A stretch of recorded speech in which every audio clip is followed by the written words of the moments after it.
Live from Austin, Texas, it's theCUBE, covering Dell EMC World 2016.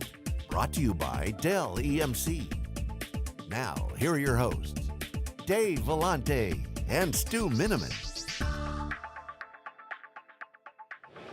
Welcome back to Dell EMC World, everybody. Chad Sakac is here. He's the president of the Converged Solutions Division at Dell EMC. Good friend of theCUBE. It's great to see you again, man. It's good to see you, Dave, Stu. How's life, fellas? Life's good. Life's good. You're traveling around like crazy. You're fighting a little cold, I see, but... You know, I'll be a slightly less Energizer Bunny version of myself. I am sick as a dog, but energized by all the awesomeness that I see here, not only at theCUBE, of course, but everything going on at Dell EMC World, which is great. Well, so, very exciting times for the industry generally, but specifically for Dell EMC and you. You got a new role, relatively new role. Now it's not so new. But so talk about from your organization specifically and how the merger or acquisition has affected that. So, what did you eat for dinner last night? Salad with shrimp. And were you here at the hotel? Yeah. You ordered it from a menu, right? Yes. Was it a good salad with shrimp? It was really good. Excellent. Austin. Good and food you here. had a fixed set of choices and it came out and it was nicely delivered, right? It was a good solution, yes. Fantastic. Basically, I didn't want to cook. More and more customers are realizing that while it's fun to cook a meal every once in a while, that if you're not in the business of cooking meals, it's very nice to be able to have something that you just order off a menu. I'd pay extra for that. In fact, many customers do. Frankly, between that realization, the trend towards SaaS, as well as public cloud IaaS, is making it clear to customers, don't waste time, money, and effort on the things that aren't uniquely you. And frankly, every customer doesn't deploy vSphere or Hyper-V in some radically different way. So the trend towards converged and hyper-converged platforms, turnkey IaaS, turnkey PaaS platforms is overwhelming. It's the biggest growth part of our business. And then being able to give customers an on-ramp if they're not ready to go there the whole way with solutions that are maybe not fully engineered but de-risked is a way for them to get on that journey and realize, frankly, you know what, I want more of this, just order stuff off of the menu so I can actually focus on doing what makes me a better bank, a better hospital, a better then, of course, then there's my Italian my Italian aunts who say, why buy sauce from the jar when you can spend a week making it, freeze it, and then eat it for a year. So there's still those folks out there. It's a dying art. It really is. But you still serve those look, chefs. If you look at the entirety of Dell EMC and Dell Technologies, there are many, many more humans, innovations, dollars spent still in the ingredients, building better storage products, better servers, better networking, better virtualization in VMware, better software development tools in Cloud Foundry and in Pivotal than there is in converged platforms and solutions. We're still a smaller but increasingly important part of the business. So yeah, I mean, the reality is that many customers still are building their own meals. What is changing though, Dave, and this is Wikibon has done their own research that validates this, is that is declining. And it's declining because people are realizing that they have better things to do with their time and their money, excluding your aunt and your uncle that make their own sausage. You know where we stand on this, Chad. We think the industry forecasts are low in terms of the percent that's going to be converged by the end of the decade. We think it's going to be much higher than what we've seen. And look, I jump out of bed every day, sick or not. My team jumps out of bed every day, sick or not, because we're passionate about basically getting customers to stop building things that they should instead consume, which is a simplification. It forces some difficult decisions, because there's always people inside those customers that say, hey, this is a risk for me, my value, and all that stuff. But inevitably, what we're really giving them is an opportunity to do something that's more differentiated, right? And we got to do that across multiple stacks. We're clearly going to do it with VMware. We're clearly going to do it with Pivotal. But we got to do a ton, and we already do with Microsoft, with Red Hat, with the container ecosystem. It's a big, exciting world out there. All right, Stu, I know you're dying to jump in.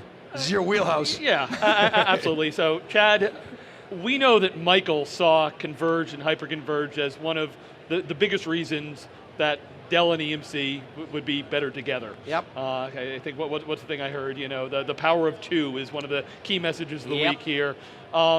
So now we've been talking to you since you took this job.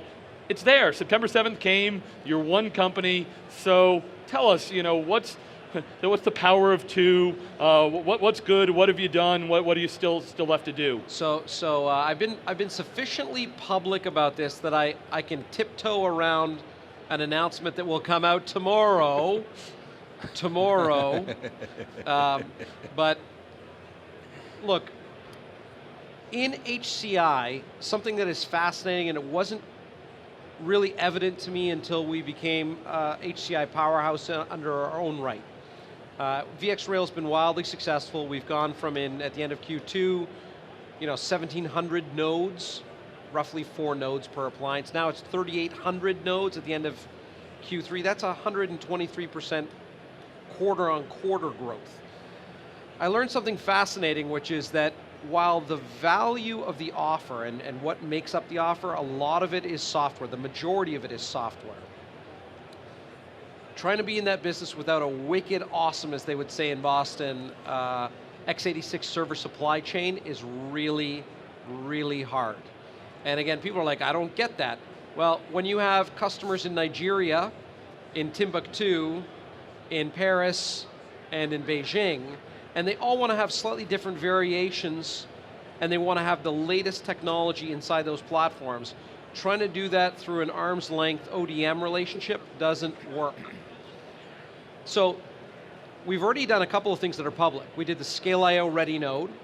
That has a massive effect on the ability to bring in the latest flash, latest Broadwell, and lower the cost entry and top scaling mark of what we do with Scale.io. Awesome. We already actually have made VX Rack with PowerEdge quotable. There's one other HCI thing that isn't yet there, which if you tune in tomorrow, you might hear about VxRail. What? No.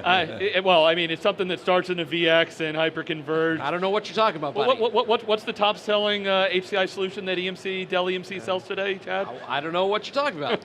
But look, it's had great momentum, great response. It's a fascinating, I think, lesson, actually, not just for me personally, but I think for a lot of the part of the company, where basically we listened closely on what didn't work, went back to the start, and basically have built what is one of the fastest growing products that I've ever seen in my life. Yeah, so I mean, Chad, I wrote about a year ago that Dell, at the end of the day, we've talked about Cisco for years, Chad. At the end of the day, Cisco mostly cares about selling core switching. Michael has big aspirations and a lot of things for the company, but if he can sell more servers, that's goodness for him. And if you look at the converged and hyperconverged space, he's got a lot of horses in this race, especially in HCI. You've got your VxRail, you've got your friends at Nutanix, which is the booth sitting right behind you here, which I think you were at their headquarters with your arms around two of the chief executives there. You saw some good tweets there. Even, SimpliVity's base configuration uses Dell servers, Pivot 3 uses Dell servers. There's a lot of options out there for Dell, on the server side, Dell EMC to win. Of course, I know you want VxRail to be the lead horse there. I want customers to be happy, number one. I think that if they've standardized on vSphere, which is some subset of the market, it's a large proportion of the market, I think that the offer that Dell EMC and VMware have built together in VxRail and VxRack SDDC is the best. However, there are customers that don't want that. They want to either not have VMware, in other words, they actively do not want VMware, or they're customers that really, really need hypervisor choice. And I'm happy to say that Dell EMC XC, which is done in partnership with our friends at Nutanix, is also wildly successful. I think the mistake that sometimes people think is they think it's a zero-sum game. It's not. The HCI market is still early, nascent, and growing. The primary competition against HCI is business as usual, more than anything else. Is this software-defined storage stuff ready for prime time? That sort of thing, right? And it's actually quite interesting. I mean, Dell EMC XC is roughly just over a quarter of the overall Nutanix customer base by count, and growing like wildfire. So I think you're right. I mean, there's multiple ways for us to help our customers. There's ways where we add little value, or some value. There's ways that we add some moderate amount of value. There's ways that we add high amounts of value. We're going to do all of those, and that's good.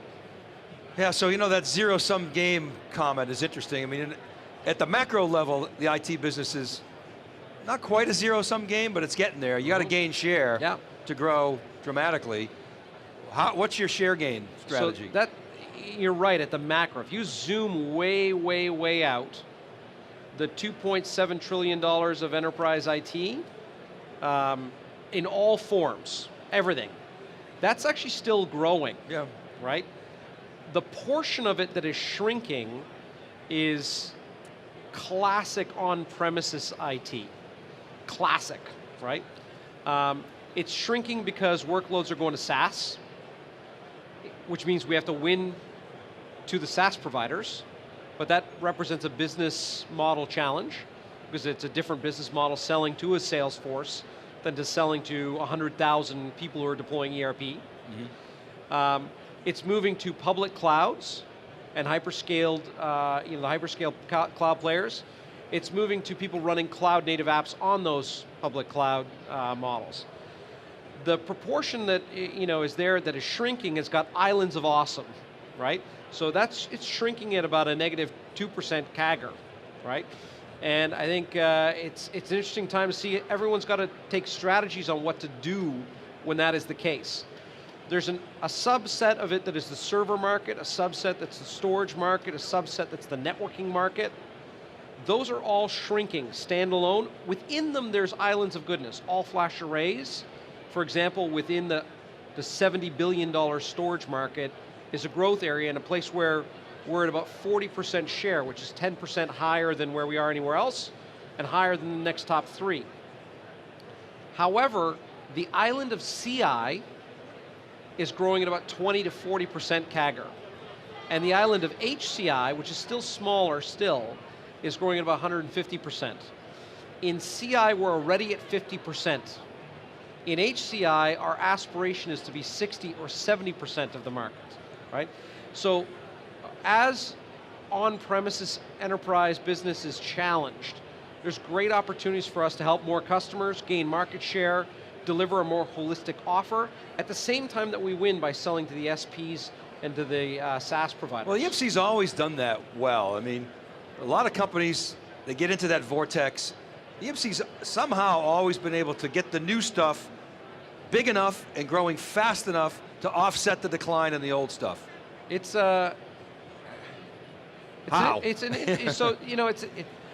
I've spent a lot of time thinking about this because as much as I'm a nerd, a geek, and a technologist, and that's my root DNA. And you are. And I mean that with thank you.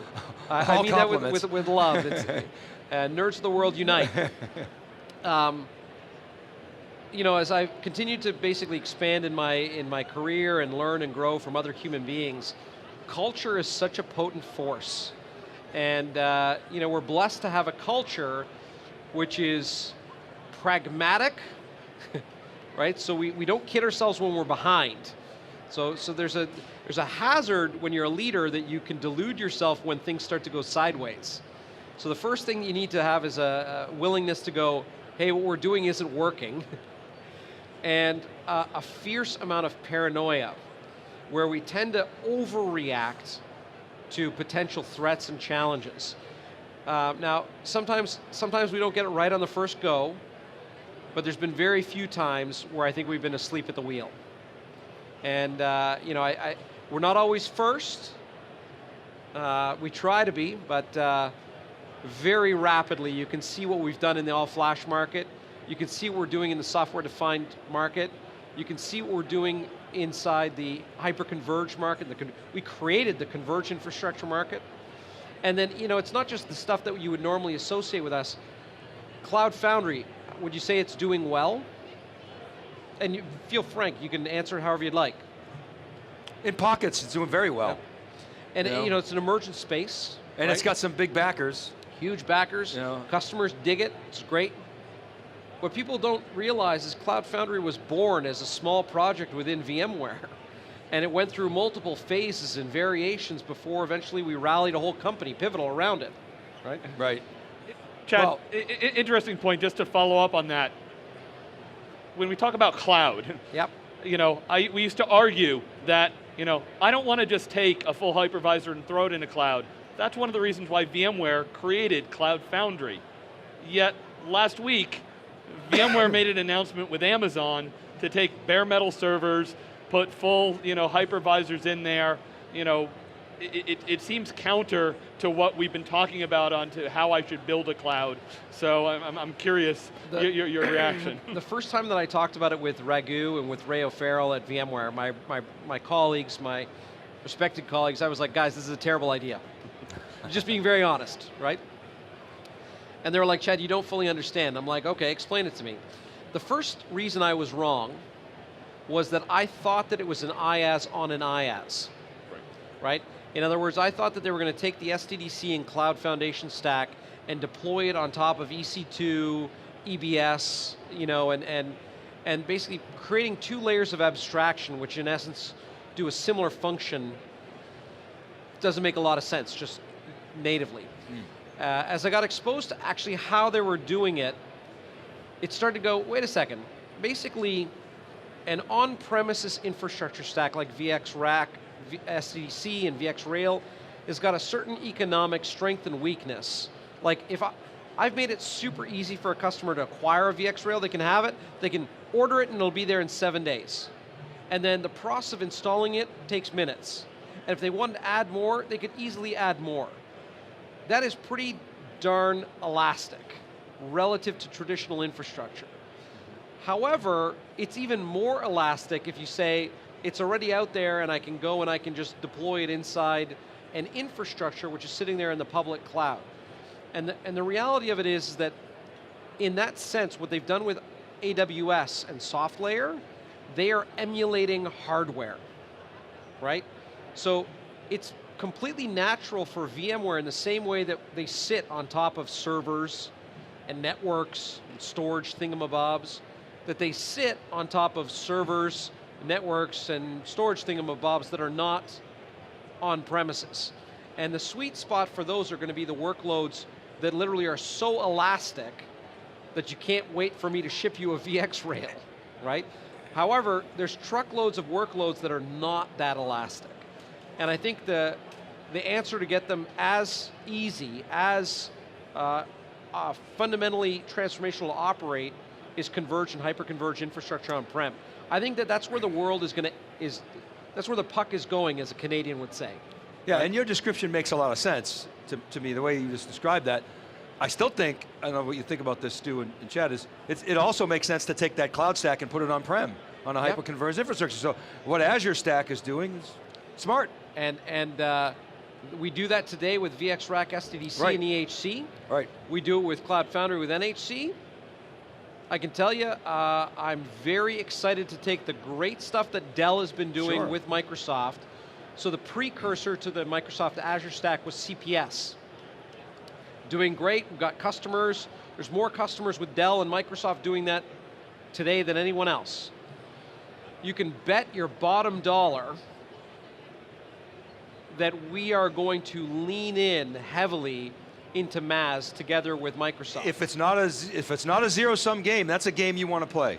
And if you think about VxRack, SDDC, and the Enterprise Hybrid Cloud being our VMware opinionated stack with SoftLayer and AWS running Cloud Foundation as the public extension, you can bet your bottom dollar there will be a VxRack Azure stack with a Azure public cloud extension, just like we're already doing with CPS. Chad, I can't let you go without asking you the Cisco question. Dell EMC together now, vBlock, VxBlock, I know it's a robust business, but there's got to be a little bit of tension there. I saw the video between Chuck Robbins and Michael Dell, and that's good, but with all the hyperconverged stuff coming, VMware, Microsoft, everything you're doing there, UCS versus, PowerEdge, what's the response? So first things first, and our customers, if if anyone's watching that is thinking about this question, the first thing you need to understand and hear from me is you have nothing to worry about. Our partnership is solid as a rock with Cisco. Our commitment to them is solid, and their commitment to us is solid. We are their single largest customer in a sense. And I think that's a lot of people don't understand the nature of the V-Block and VX Block business, is that they are an OEM to us. I struggle to imagine a scenario where they wouldn't happily take our hundreds of millions of dollars that we spend being their single largest OEM source for UCS business, where they would say, no, I'm not interested in doing that anymore. In other words, it's fundamentally sound for business and structural reasons, not just alliance, squishy reasons. Right? Making money. It's real, and by the way, it's a huge business with 6,000 customers who love it and are happy, and it's growing. It's 20 to 40% per annum. So, I said it once, I'll say it again. Rule number one of business, don't punch your customer in the face, right? So keep doing what you're doing, which is good. The second thing I'll just say that will make it pretty clear is, and I'm trying to figure out how to do this in political soundbite land, which is not my forte, right? Who's the number one server vendor on the planet? From revenue or units? HP revenue, Dell units. Dell units, right? So basically, by the way, who's number one in blades? Cisco. Cisco. Yeah, Cisco. So who's number two in blades? From a unit standpoint? Unit and revenue. Yeah, revenue? HP. I mean, HP is, HP, absolutely. Yeah. How are these statements all simultaneously true? Yeah. Well, it's because the server market is big and broad and wide, and sometimes system architectures are a better fit for blades, sometimes they're a better fit for modular, sometimes they're a better fit for rack mount, and each one of those has a sweet spot in a system level design. When you have a thing which has a SAN, it biases towards blades. Sure. And it's because there's an external storage thing. You know what's like that? A VX block. Why would we make an incredibly compelling competitive offer with an OEM ingredient less compelling or competitive? Conversely, You wouldn't. why wouldn't we take PowerEdge and make our hyper-converged portfolio, which doesn't have an array, and therefore biases towards rack mount and modular, and heavily leverage that? And I think it's because people don't think of it and go, when you're buying converged or hyper-converged, the server component is an ingredient. And when you eat a meal, that great salad with shrimp, did you think and decompose it and go, well, I think that this is a marvelous iceberg lettuce? Oh, I mixed it all up. That's right. When you're eating the meal, you care about how the whole meal comes together. And frankly, Cisco and UCS makes great V-blocks. PowerEdge is going to make incredible VX Rail and VX Rack systems. Well, it's been a great partnership, as has the partnership with you, Chad. Thanks for coming on. You win the prize for the biggest crowd today. Hey, yo, everybody. Well so, thanks for coming on theCUBE. It's great to see you again. Thanks, Glad you everybody. feel better. Thanks, dude. All right, keep right there, everybody. We'll be back to wrap. This is day one at Dell EMC World 2016. Right back.